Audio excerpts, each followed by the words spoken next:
This mutation is called Masters of Midnight, and it is being played on Part and Parcel. We have 3 mutators active. We have Life Leech, we have Fear, we have Shortsighted.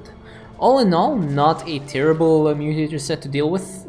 You have to be a little bit careful if you want to engage enemy armies, because the Fear debuff can absolutely wreck you, because not only can you not see the units, you'll get hit, you'll get feared, and then they will heal up all the damage that you have dealt to them. So you have to be a little bit careful, but overall, relatively straightforward set of mutators to deal with.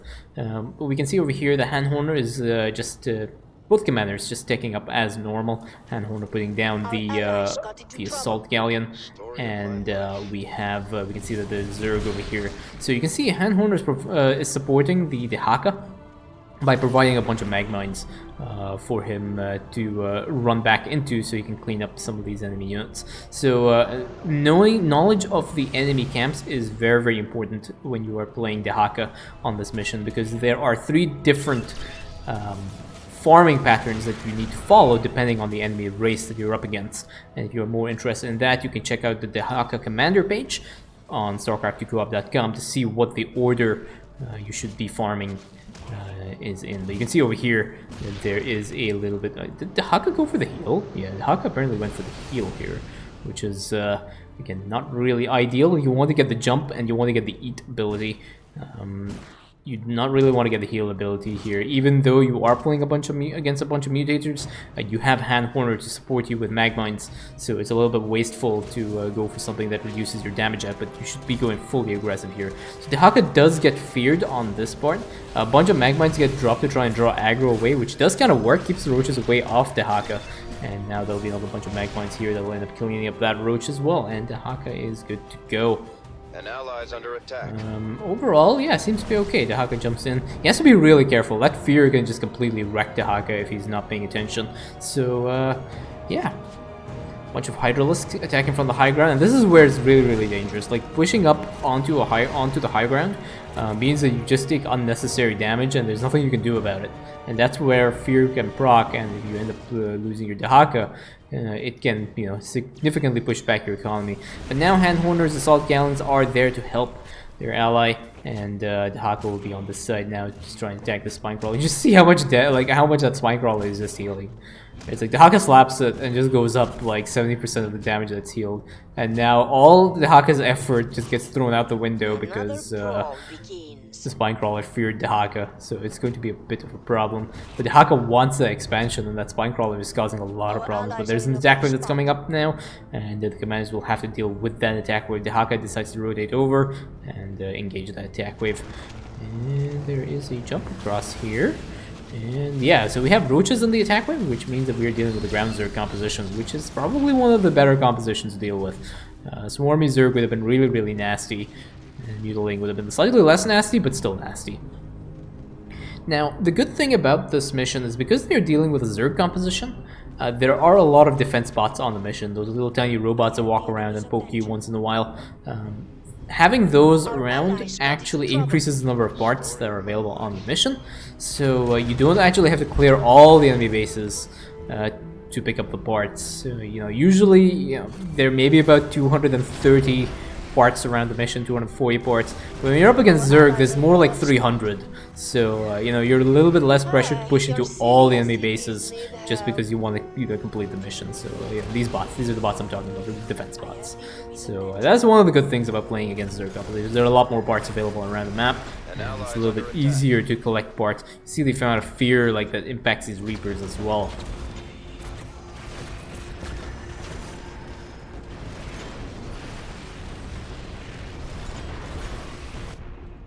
Over here, Dehaka is just slapping these boxes right now, and Handhorner is going to be cleaning up this side, and they should be cleaning up a lot of the parts now that they need. The hybrid should be coming up sometime soon. We can see over here that Handhorner has saturated their base, and they've already built up their armory, and Dehaka as well is just slowly taking up, just building up the rest of the resources. Overall, yeah, relatively okay. The command center has come down for Handhorner. They are building it on site. Usually it would be better to pre-build this command center. 3 mag mines do get sent down here to deal with this one Hydralisk that is harassing. I think that's a little bit of overkill. But actually, these Magmines end up doing a lot of damage to Dehaka's expansion area here, which is actually very useful as well.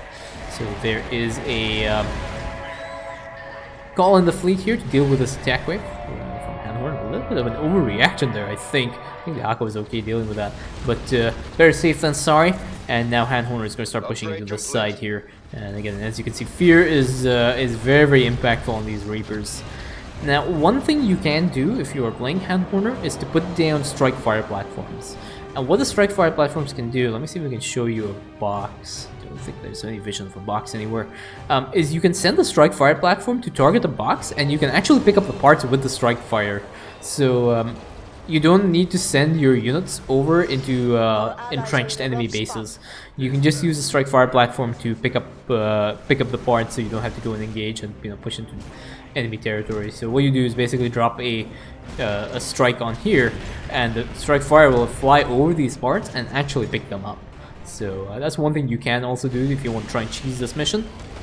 It usually helps on mutations where you don't really want to push into enemy bases. But like I said, this mutator set is not really difficult. I think it's more annoying than it is difficult, so it doesn't really matter what strategy is used over here. And now the train has spawned, and will get focus fired down by Glavik and Handhorner's army. And that train will be cleaned up just in time for the hybrid to spawn. And the Ballies decides, you know what, I want to go and focus down that defense spot. Ends up cleaning up that bot. Ballies should end up picking up the parts as well. But unfortunately, Ballies is not allowed to pick up parts for itself, which is somewhat unfortunate. So we can see here the first of the hybrid's abilities is a cone attack, which is, I think, useful. Or very good for these for the allied commanders, because that's one of the less nasty abilities. Just have to make sure that you don't get smoked by that ability. But you can see here, Handhorner has already dropped a Raven to be able to deal with this hybrid, and you can see here this defense bot is causing some of the problems. And yeah, there we go. So bit of a targeting on that. None of those galleons actually move out of the way. They end up taking a lot of damage here. They do end up surviving. I think those things will have to be repaired before they go and engage into the next site here. Overall, Dehaka had died once. I don't know where. It might not have happened during the start of the mission, but a total of 43 Reapers have been killed off by this, and it's most of the Reapers have been killed off because of fear. Because they get feared and then they start wandering around into the enemy base, and then they end up getting killed off by the enemy units. So Handhorner will take a lot of casualties there. We can see an army of Ravasaurs here for Dehaka with Morvar. And yeah. So yeah, so we have, I think, a bunch of SCVs that have been sent to repair these assault galleons. Good choice here. You don't really want to lose the assault galleons, or, you know, especially with fear, you will be taking a lot of unnecessary damage. It's not that you can get away with damage to assault galleons just by pulling them back, but you can see over here Dehaka is starting to push through with Morvar and his Ravsaur army. And there are a few more boxes. I think there are a few more parts over here. So we have another bunch of links that are getting sent. Handhorner is just slowly taking up right now, I believe. They're focusing on building their... Oh, they're building the fighter base here, which is an interesting choice. I generally don't use the hangar base here for the assault galleons because they're really expensive, and they don't seem to deal. They don't deal a lot of damage, and they're, you know, given the price and the supply costs, not very valuable. But I think these hangar bases might be a little bit useful when you are dealing with a fear mutator. It just draws aggro away from your main units, which is why I think that choice was made, which is a very creative choice here. Just having these hangar bays have these little interceptor things, I don't know what they're called. It means that these interceptors will actually be taking some of the damage away from your units, and they'll be getting feared. I think that's probably why that was done. And now both commanders will be starting to push on this southern side, and they'll probably be pushing onto this eastern base as well. And now the next hybrid has been spawned and is good to go.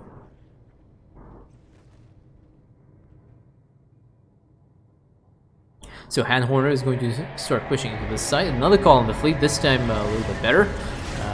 It'll be pushing in here. That hybrid Dominator is probably one of the more annoying ones, so there's a big focus fire down there onto that, and that Hybrid Dominator gets cleaned up very, very quickly. Those things need to be focus fired down because they will Plasma Blast you and then they will Storm you instantly, especially Hand Horner. The number of times I have lost Reapers and lost my entire army of Reapers to those guys is just too much to count. There's now an attack wave that's coming up, a large number of Magmines that get dropped here, and those end up dealing a lot of damage to the attack wave. And another Strike Fire, not the Strike Fire platform, but the Space Station reallocation gets dropped onto this attack wave. A little bit preemptive. I'm not sure if a lot of these units will end up being cleaned up. There's something else that managed to survive there. I'm not really sure what it is. Oh, it's just a Ravager over there, and an Overseer that ends up being cleaned up. And Hand Horner is cleaning this enemy base as well. Lots of Reapers, and you can see here these Interceptors are just drawing aggro away from these units here. And now we have Strike Fires with Napalm coming up, which is a good choice. Given the enemy composition, having Strike Fire platforms with the Napalm upgrade can help weaken this attack wave whenever you're dealing with it. So that's actually really good. And now we have the Reapers that are going to be attacking this train. And this train should end up being cleaned up as well. Balius is clearing up whatever's left of this side, and now we'll start aggroing this. Oh, there's still some enemy units over here. I don't think the Balius can get feared. That would be kind of funny, but I'm pretty sure it can't get feared. And there we go, that train goes down.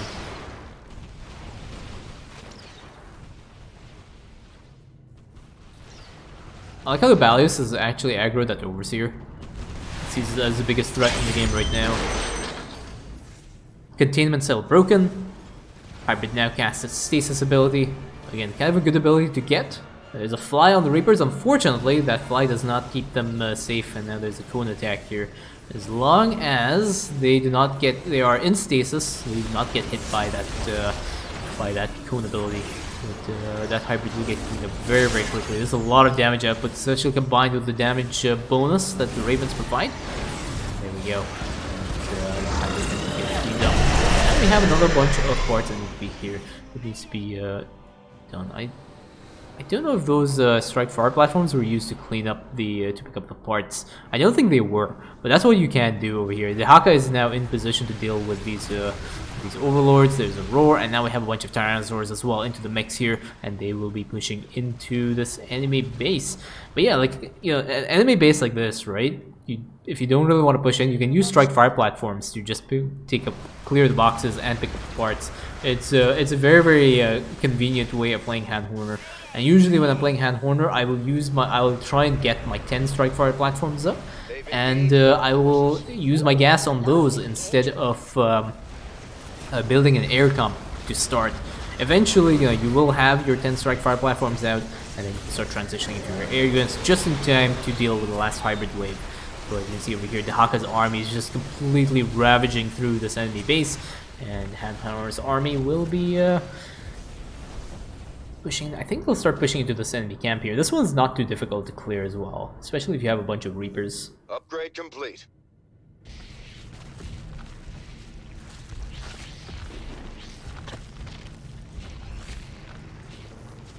Let's have a look at the production. Yeah, Hand Horner is going to start building some of the air units now. They're getting the air upgrade for their wraiths, which is a very, very important ability. The trigger override increases their damage output over here. But yeah, you can see here. I don't know whether you noticed, but I think some of the Strike Fire platforms were able to. Some of the Strike Fires were able to pick up some of these parts. So you know, instead of sending your army in, just send your Strike Fires in, and you can end up cleaning up the parts without having to engage that area with your army. But you know, these armies are really, really massive. They're really, really scary, and that should basically. Yeah. So the hybrid has been triggered, and now they're gonna start pushing into this side. The call on the fleet gets dropped on here, and it will start weakening this side here. You can see a lot of Strike Fire coming down with Napalm. Napalm does a lot of damage to the ground units, so having them is very, very useful. There's a bird swarm host over here, but it gets detected, and now the swarm host is thinking, where did it go wrong in its life to end up in this position? Just get completely rolled by an army of Reapers, Strike Fires, Ravens, Assault Galleons with Interceptors, Ravasaurs, and a big Godzilla with some Tyrannosaurs as well. There's another attack wave that gets sent over here. There's another space station reallocation that gets dropped onto this attack wave. This should end up cleaning out a large chunk of this thing, I think. few greater primal worms get dropped just to deal with this Ultralisk. Remember, these guys have Life Leech, and they are significantly more tanky than you would be expecting them to be because of that Life Leech buff. So I don't think this thing is ever going to go down. Yeah, actually, the greater primal worms can't even take out this thing. We have Dehaka that gets dropped now, which might be a little bit more effective at dealing with that last Ultralisk. And there we go. That entire enemy base has been cleared, but the commanders are not done yet. They're like, you know what, Amon, we are just going to completely roll over your bases over here, and they are going to move their army, basically move their army through this enemy base, and there is nothing Amon can do to stop it. Tons of Reapers, combined with power of Godzilla, and an army of Ravasaurs over here, and 1 Tyrannosaur, 2 Tyrannosaurs probably. You know, there are actually 5 Tyrannosaurs in the mix here, and that map has been essentially all cleared right now. And last now we have is a bunch this to deal with this hybrid. You can see these Magmines don't really do a lot of damage to these hybrids. So now unfortunately it has started to spawn attack waves, but the attack wave does aggro the Magmine, and the Magmines end up clearing out a large number of these units here. And now these allied commanders are getting back to try and engage this hybrid, and this hybrid is now going to have a really bad day because it will face the wrath of Han Horner and Dehaka over here. Raven comes up, target locks on the hybrid, just increases the amount of damage it takes, and that is the last hybrid down, and that is GG.